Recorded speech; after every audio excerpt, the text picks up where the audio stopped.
No dia 13 de novembro de 85, a cidade de Armero, na Colômbia, foi surpreendida por uma das maiores tragédias da história do país. A violenta erupção do vulcão Nevado del Ruiz. Em poucas horas, mais de 20 mil pessoas perderam a vida. Mas uma vítima em especial chamou a atenção do mundo inteiro. Omaira Sanches, uma menina de apenas 13 anos que lutou bravamente para sobreviver, mas infelizmente teve sua morte assistida por milhares de pessoas. Localizado na área rural da cidade de Armero, no distrito de Tolima, na Colômbia, o vulcão Nevado del Ruiz, conhecido como Leão Adormecido, estava inativo havia mais de 3 décadas em 85. Porém, esse silêncio não significava segurança. Boa parte de sua estrutura era coberta por uma imensa massa de gelo, enquanto que a localização exata estava a cerca de 5.300 metros de altitude. Anos antes da tragédia, o nevado já havia mostrado a sua verdadeira face. Em 1845, uma erupção provocou um gigantesco fluxo de lama, conhecido como lahar, que desceu pela montanha, se misturou a um rio local e matou mais de 1.000 pessoas. 100 anos depois, em 1945, o vulcão voltou a atacar. Dessa vez com menos intensidade, mas o suficiente para lembrar que o chamado Leão Adormecido era um assassino paciente e sorrateiro. Como mencionado anteriormente, o Nevado del Ruiz estava inativo havia 30 anos, em 1985, e devido a isso, o seu alto poder de destruição passou a ser subestimado pelas autoridades de Armero. Não havia um plano de ação para casos de erupção, tampouco um sistema eficiente para a evacuação da população. Naquela época, a cidade estava sendo constantemente sacudida por terremotos, que são um dos grandes causadores de erupções, mas por não serem de grande intensidade, esses abalos acabaram não sendo levados tão a sério. Mesmo assim, especialistas alertavam para o risco iminente, mas esses avisos eram recebidos com descaso e desconfiança pelas autoridades da cidade e até mesmo pela própria população. Praticamente toda Armero se apoiava na crença de que os riscos eram mínimos e que não havia motivos para alarde. Essa negligência se somava à falta de investimentos em infraestruturas e comunicação, o que acabava deixando a cidade praticamente indefesa diante uma eventual tragédia. E assim, enquanto o leão adormecido não acordava, os moradores viviam suas vidas normalmente, sem imaginar que estavam prestes a enfrentar uma das catástrofes naturais mais devastadoras da história da Colômbia. Mesmo diante resistências, as autoridades de Armero decidiram criar um mapa de risco e entregar aos moradores. O papel mostrava claramente quais áreas poderiam ser atingidas pelo vulcão caso entrasse em erupção. O documento ainda indicava que Armero estava em uma das zonas mais vulneráveis e essas informações serviram de base para que fosse elaborado um projeto de evacuação preventiva. No entanto, esse projeto nunca saiu da teoria. Burocracias, falta de alinhamento entre os órgãos públicos e a complexidade do mapa, que era cheio de símbolos difíceis de entender, impediram que a população tivesse acesso real à informação. Então, para muitos moradores, aquele mapa era apenas um papel sem sentido. Desse modo, quando a tragédia aconteceu, Armero estava totalmente despreparada.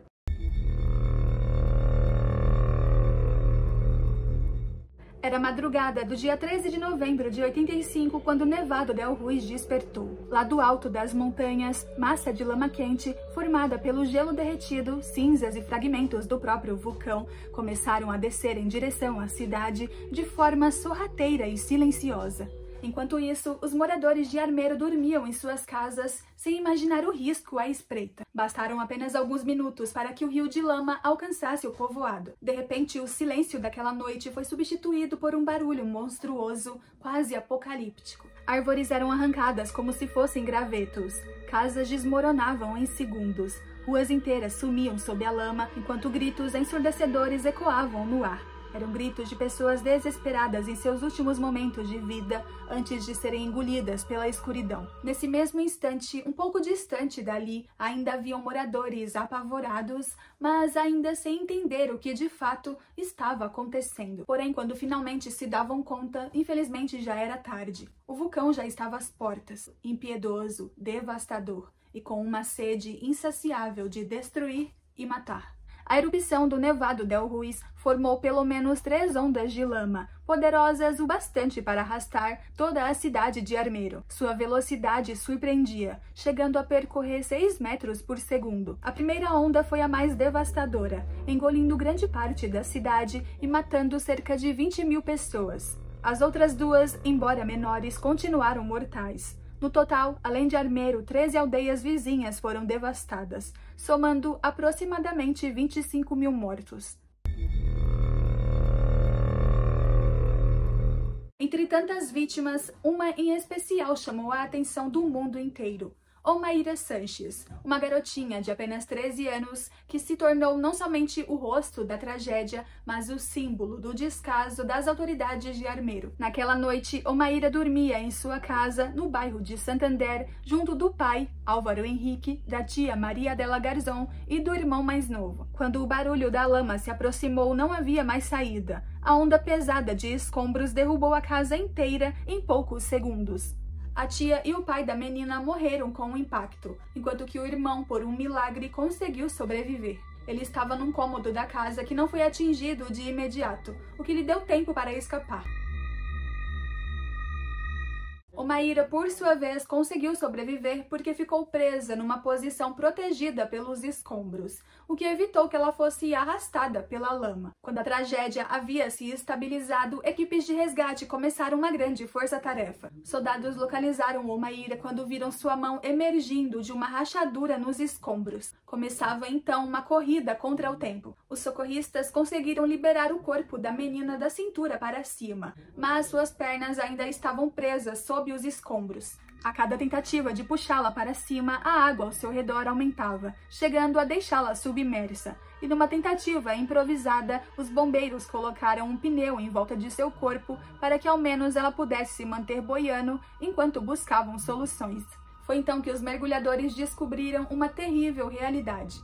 As pernas de Omaira estavam presas sobre uma porta de tijolos, junto ao corpo de sua tia, que ainda a agarrava com força.